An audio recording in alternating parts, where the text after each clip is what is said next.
चलिए बात अगली खबर की। पश्चिम बंगाल में 23 और 29 अप्रैल को चुनाव होने हैं, लेकिन उससे पहले एसआईआर के मुद्दे पर एक बार फिर से बंगाल सुलगता हुआ दिखाई दे रहा है। बंगाल के मालदा में एसआईआर के बाद चुनाव लिस्ट से नाम कटने से गुस्साए लोगों ने बुधवार को जमकर बवाल काटा। पहले लोगों ने हाईवे जाम कर दिया, फिर कलियाचक में बीडीओ दफ्तर के घर को घेर। इस दफ्तर में 4 महिलाएं समेत 7 जुडिशियल ऑफिसर्स मौजूद थे। ये सभी जुडिशियल ऑफिसर सुप्रीम कोर्ट के आदेश के बाद एसआईआर में काटे गए नामों की जांच के काम में लगे हुए, लेकिन लोगों ने इन्हें ही बंधक बना लिया और बीडीओ दफ्तर के बाहर हजारों की संख्या में जुटे रहे। जमकर नारेबाजी हो रही थी। हालात ऐसे कि भीड़ किसी भी वक्त बेकाबू हो सकती थी। इसकी जानकारी तुरंत हाईकोर्ट को दी गई। इसके बाद चुनाव आयोग और प्रशासन ने जुडिशियल ऑफिसर्स के रेस्क्यू का ऑपरेशन शुरू किया, लेकिन उनके इस ऑपरेशन में उन्हें कड़ी मशक्कत करनी पड़ी, क्योंकि लोगों ने पहले से ही पूरे इलाके के रास्तों को बांस के बैरिकेड लगाकर बंद कर दिया। 2 तस्वीरें आपके सामने। मालदा में हजारों लोगों ने 7 जुडिशियल ऑफिसर्स का घेराव किया। एसआईआर में नाम कटने पर ये बेहद ज्यादा नाराज थे या खफा थे। जब 7 जुडिशियल ऑफिसर्स का घेराव की जानकारी प्रशासन को मिली तो उनके हाथ पैर फूल गए। पहले भीड़ को समझाने बुझाने की कोशिश की गई, लेकिन जब बात नहीं बनी तो डिस्ट्रिक्ट मजिस्ट्रेट और जिले के एसपी ने फोर्स के साथ 7 जुडिशियल ऑफिसर्स के रेस्क्यू ऑपरेशन का प्लान बनाया। इसके बाद पुलिस घेरे में 7 ऑफिसर्स को निकालने का काम शुरू हुआ। लोगों का गुस्सा इतना था कि यह काम बहुत खतरनाक था। इस दौरान जुडिशियल ऑफिसर्स को पुलिस के घेरे में रखा गया। पूरे रास्ते फोर्स लगाई गई और पुलिस की गाड़ी से रेस्क्यू किया गया। इन सब के बावजूद भीड़ ने गाड़ियों पर पथराव किया। जगह जगह बांस के बैरिकेड लगाकर गाड़ियों को रोकने की कोशिश की गई थी। राहत की बात यह रही कि देर रात चले इस संघर्ष के बाद सभी 7 जुडिशियल ऑफिसर्स को वहां से सुरक्षित निकाल लिया गया।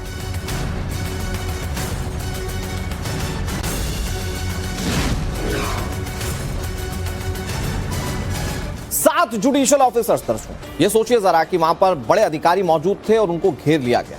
अब उनका रेस्क्यू करना कितना मुश्किल था, मैं आपको कुछ तस्वीरों के जरिए समझाने की कोशिश करता हूं, क्योंकि भीड़ बहुत उग्र थी, कुछ भी हो सकता था। जुडिशियल ऑफिसर्स की सुरक्षा बहुत अहम थी। ऐसे में कैसे काफिला निकला, मैं आपको उसकी जरा तस्वीरें दिखाता हूं। ये देखिए तस्वीरें।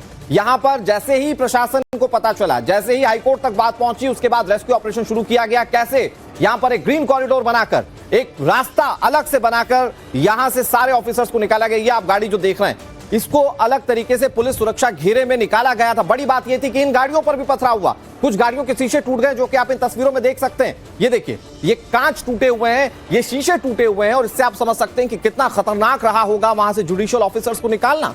जो लोग निकालने गए थे, बात उनकी जान पर भी आ सकती थी, लेकिन यह मुश्किल ऑपरेशन वहां पर पूरा किया गया, क्योंकि कुछ लोग एसआईआर के चलते नाम कट जाने से बेहद नाराज थे। एक प्लानिंग की गई थी, क्योंकि हाईकोर्ट ने इस बात की संस्तुति की थी, कोर्ट ने इस बात की संस्तुति की थी कि यह देखा जाए कि नाम कहीं गलत तो नहीं कटे। ये जुडिशियल ऑफिसर्स उनके लिए पहुंचे थे, लेकिन ये जुडिशियल ऑफिसर्स जब वहां पर पहुंचे तो कुछ लोगों को मौका मिल गया। उन्होंने घेरा बंदी की और उसके बाद रेस्क्यू ऑपरेशन के तहत इन सारे जुडिशियल ऑफिसर्स को निकाल लिया गया। हमारे साथ पूजा मेहता जुड़ गई। ये पूजा, एसआईआर पर विरोध भले हुए कई राज्यों में, ये नहीं देखने को मिला कहीं पर जो पश्चिम बंगाल में देखने को मिला। जुडिशियल ऑफिसर्स निकल गए, लेकिन ये पता चल रहा है कि एसआईआर को लेकर कुछ लोग कितने खतरनाक मंसूबे पाले बैठे हैं। प्रशासन किस तरह से कार्रवाई कर रहा है इस पूरे मामले में, और आने वाले समय में चुनाव भी है। सारी व्यवस्थाओं को बनाकर रखना एक बड़ी चुनौती प्रशासन के लिए है।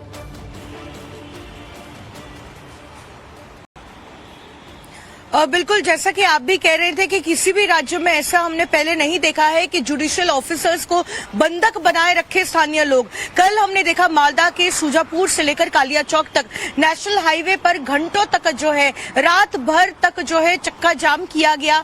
नॉर्थ बंगाल साउथ बंगाल की कनेक्टिविटी को पूरी तरीके से ठप कर दिया गया। और बीडीओ दफ्तर में जहां पर 7 जुडिशियल ऑफिसर एसआईआर की प्रक्रिया कर रहे हैं, जिनके नाम एडजुडिकेटेड लिस्ट में है, उनकी सुनवाई कर रहे हैं, वो प्रोसेस कर रहे हैं। स्थानीय लोगों ने घंटों तक जो है, देर रात तक उस बीडीओ ऑफिसर का घेराव किया।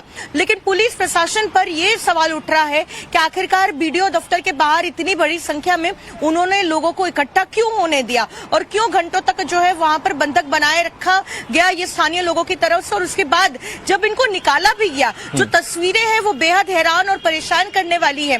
क्योंकि आप देखिए, जो वीडियो गाड़ी से बनाया गया है, जहां पर पुलिस और जो है पुलिस अधिकारी उनको एस्कॉर्ट करते हुए बाहर निकाल रहे हैं उस पूरे इलाके से जुडिशियल ऑफिसर्स को। आप देखिए किस तरीके से बांस फेंक कर उनकी गाड़ी को रोकने की कोशिश की जाती है, उनकी गाड़ी पर हमला करने की कोशिश की जाती है। इतना गुस्सा होता है जुडिशियल ऑफिसर के खिलाफ। लेकिन सवाल ये उठता है कि अगर जुडिशियल ऑफिसर को जो है सुरक्षा नहीं दे पा रही है राज्य सरकार, तो आम नागरिकों का क्या होगा? वेरी वैलिड क्वेश्चन पूछा। और दूसरी चीज ये है कि वहां तो तैयारियां बहुत बड़े पैमाने पर की गई थी, बांस की बल्लियां लगा दी गई थी, वहां पर पहले से तैयारी करके कैसे टीम आएगी तो ब्लॉक किया जाएगा, ये सारी तैयारियां की गई थी। तो सवाल ये है कि फिर राज्य का एलआईयू क्या कर रहा था, पुलिस प्रशासन क्या कर रहा था? राज्य सरकार की जवाबदेही इस पर बनती है। जैसा कि आपने भी कहा कि जुडिशियल ऑफिसर्स की सुरक्षा अगर राज्य सरकार नहीं कर पा रही है तो फिर बड़े सवाल खड़े होते हैं। इधर बताया यह जा रहा है कि मालदा की सुजापुर और कलियाचक में दस्तावेज होने के बावजूद लोगों के नाम काट दिए गए थे। लोगों का यहां तक दावा है कि उनके इलाके में 50% लोगों के नाम वोटर लिस्ट से काटे गए हैं और इसी के चलते लोगों में आक्रोश है। बुधवार को सुबह पहले लोगों ने विरोध प्रदर्शन किया, फिर धीरे धीरे हाईवे पर भीड़ बढ़ने लगी। आसपास के जिन लोगों के नाम वोटर लिस्ट से कटे उन सभी ने मालदा में नेशनल हाईवे पर जाम लगा दिया। पुलिस प्रशासन की कोशिशों के बावजूद हाईवे देर रात तक बंद रहा। लोगों ने हाईवे पर सार्वजनिक किचन ही बना लिया, खाना पीना तक शुरू कर दिया। लोगों का आरोप है कि नाम कटने के बाद उनकी पहचान का संकट पैदा हो चुका है। वोटर लिस्ट से नाम कटा तो गैस नहीं मिल पा रही है। ऐसे में उनके पास सड़क पर आने के अलावा कोई और चारा नहीं बचा है।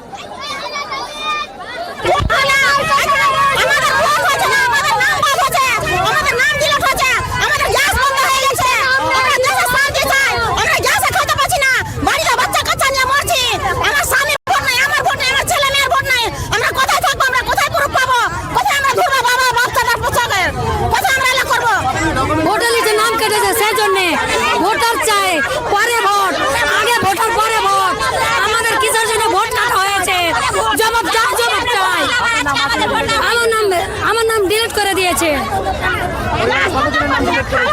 আমাদের অনেকজনের আমাদের নাম চাই, তারপরে ভোট না হলে ভোট হতে দিব না। এটাই ভোট কি বাদ চাই আমরা, শান্তি চাই আমরা, দেশে সুস্থ চাই আমরা, এটাই চাই। কিছু নাম চাই, তারপরে ভোট না হলে ভোট হতে দিব না। इन सबके बीच मालदा में जुडिशियल ऑफिसर्स के घेराव को लेकर सियासत तेज हो गई है। भारतीय जनता पार्टी ने सीधे सीधे इस बवाल के लिए टीएमसी को जिम्मेदार बताया। बीजेपी नेता सुकांत मजूमदार ने दावा किया कि जुडिशियल ऑफिसर्स को घेरकर मारने की साजिश रची गई थी ताकि चुनाव से पहले बंगाल का माहौल खराब हो सके। सुकांत मजूमदार ने आरोप लगाया कि ममता बनर्जी के भड़काऊ बयान के बाद लोग सड़कों पर उतरकर हिंसा के लिए उतारू हो गए। जो जुडिशियल मजिस्ट्रेट गए थे उनको सिर्फ रोका गया, सिर्फ ये नहीं, जब वो वहां से पलायन कर रहे थे उनके गाड़ी को तोड़ा गया। एसपी जब उनको उद्धार करके वहां से रेस्क्यू करके वहां से ले आ रहे थे, महिला जो हमारे ये थे जुडिशियल मजिस्ट्रेट थे उनके गाड़ियों को तोड़फोड़ किया गया। कॉन्वॉय ना जा पाए इसके लिए वहां पे रास्ते के अंदर बांस डाले गए, बम्बू डाले गए कि कॉन्वॉय आगे ना बढ़े। और जिस तरीके से कि लेफ्ट फ्रंट के जमाने में अनीता देवान को इसी तरीके से एक महिला जस्टिस को गाड़ी से उतार कर पीट कर मार डाला गया था, उस तरीके की पूरी अभिसंधि थी, उस तरीके की पूरी प्लानिंग थी। और ममता बनर्जी का जो लगातार जो उसकाना, 1 सेकंड वाला उसकाना उनका जो बयान, वो बयान इसके पीछे जिम्मेदार है। इसके रिस्पॉन्सिबिलिटी है इलेक्शन कमीशन का। नाम कौन बात दिया? Election commission. लीगल वोटर्स को हैरास कौन किया? Election commission. पुलिस का ये जो ट्रांसफर्स है एडमिनिस्ट्रेशन का कौन कर रहा है? Election commission. ये सब खेल इलेक्शन कमीशन खेल रहा है तो रिस्पॉन्सिबिलिटी तो उनको ही लेना चाहिए।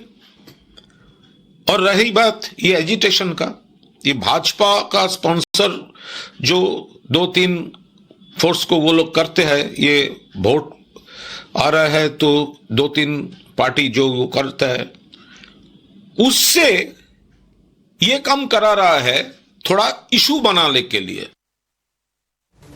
पूजा हमारी सहयोगी ज्यादा जानकारी के साथ जुड़े। पूजा, ये बहुत गंभीर मामला है कि सरकारी अधिकारियों को, बड़े अधिकारियों को इस तरह से बंधक बना लिया जाए और इस मामले की संवेदनशीलता को समझने की बजाय, क्योंकि आने वाले समय में चुनाव है, कई अधिकारी, कई पोलिंग पार्टियां वहां पर पहुंचेंगी चुनाव आयोग की तरफ से चुनाव करवाने के लिए, तो उस पर एक गंभीर संकट या गंभीर खतरे को समझने की बजाय इस पर सियासत शुरू हो गई है। बीजेपी टीएमसी पर आरोप लगा रही है, टीएमसी बीजेपी पर।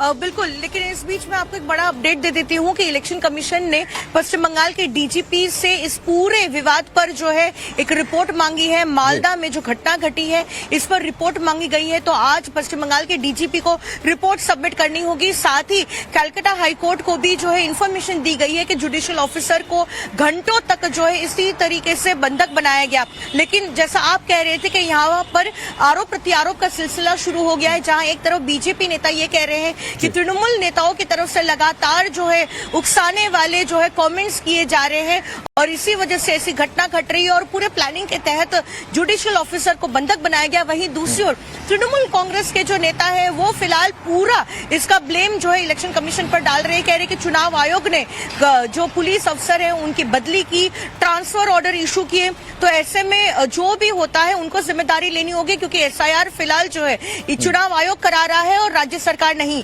तो आरोप प्रत्यारोप का सिलसिला शुरू हो गया है। लेकिन आज कलकत्ता हाईकोर्ट को इन्फॉर्म भी किया गया है चुनाव आयोग की तरफ से। और जो आपने बहुत बड़ा अपडेट दिया है पूजा कि वहां पर जो बड़े पुलिस के ऑफिशियल्स हैं उनसे जवाब तलब किया गया, वो अपने जवाब में क्या कहते हैं कि कैसे स्थिति इतनी खराब हो गई, ये देखने वाली बात है। बहुत शुक्रिया पूजा आपका हमारे साथ जुड़ने के लिए और तमाम जानकारी देने के लिए। खबरों में आगे बढ़े उससे पहले नजर हेडलाइंस पर।